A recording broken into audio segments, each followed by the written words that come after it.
आप सभी पंच पटेल, बुजुर्ग, महिलाएं, बहन, भाई जो भी यहाँ पर उपस्थित हैं और खासकर मेरे जो स्टूडेंट्स हैं यहाँ पे, छोटे छोटे बड़े भी हैं कुछ, आप सभी को मेरा प्रणाम, जय भीम।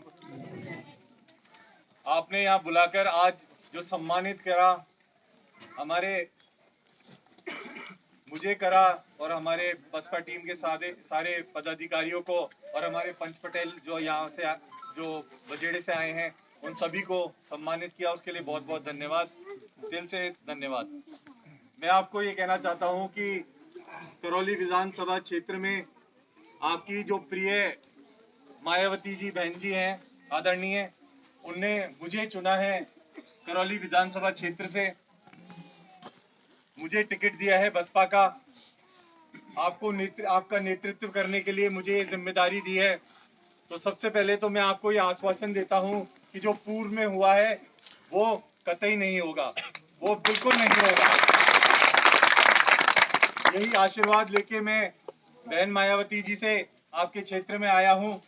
ना तो मैं मानसिक रूप से, ना शारीरिक रूप से और ना आर्थिक रूप से कमजोर हूं कि ऐसी हरकतें करूं, और इन हरकतों की वजह से आप लोगों को काफी नुकसान झेलना पड़ा है।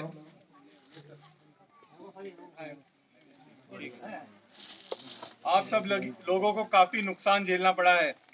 पूर्व में देखा गया है कि लोग दल बदल लेते हैं और आप लोगों को नजरअंदाज कर देते हैं। ये जो नजरअंदाज करने वाली चीज है, ये हमारे समाज को और भी पीछे ले गई है। हमारे जो आदरणीय काशीराम जी हैं, उनने एक मुहिम चलाई थी कि हमें शक्तिशाली होना पड़ेगा। जब तक हम शक्तिशाली नहीं होंगे, हम किसी पोजीशन या पोस्ट पे नहीं आएंगे, तब तक हमारा समाज का उत्थान नहीं हो पाएगा, वो ऊपर नहीं उठ पाएगा। आप थोड़े वर्षों में ही देख लीजिए, बहन मायावती जी जब से आई है तब से हमारा जो संगठन है, जो हमारी शक्ति है, वो काफी बढ़ गई है। हमारी आवाज है वो जा पा रही है, लोग सुन रहे हैं, हमारा सम्मान करा जा रहा है। वही चीज हमें और आगे बढ़ानी है। इस बार जो बहन मायावती जी आदरणीय हमारी मायावती बहन जी हैं, उनने जो प्रत्याशी चुने हैं वो बड़ी सूझबूझ से चुने हैं, और भी जो 5 टिकट दिए गए हैं वो काफी सूझबूझ से दिए गए हैं, और जो आगे जो वर्तमान में जो फ्यूचर में टिकट दिए जाएंगे वो भी बड़े सोच समझ के दिए जाएंगे। तो बहन मायावती जी को उम्मीद है कि इस बार हम बहुमत में रहेंगे और इन सरकारों को हमें शामिल करना ही पड़ेगा, और यदि हम शामिल होंगे तो ये हमारी ताकत को और 10 गुना कर देंगे। तो आप सभी साथियों से, आदरणीय सभी से मेरा निवेदन है कि आप हाथी को चुने, बसपा को चुने, और हमारे समाज को संगठित होकर एक साथ काम करना पड़ेगा।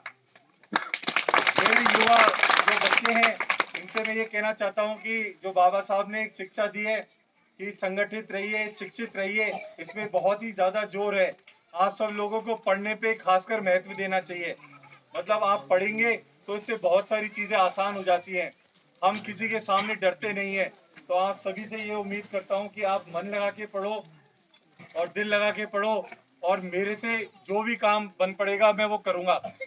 मेरे पिताजी श्री रामनिवास मीना जी और हमारे द्वारा काफी सारे काम करे गए हैं टोडा भीम के अंदर।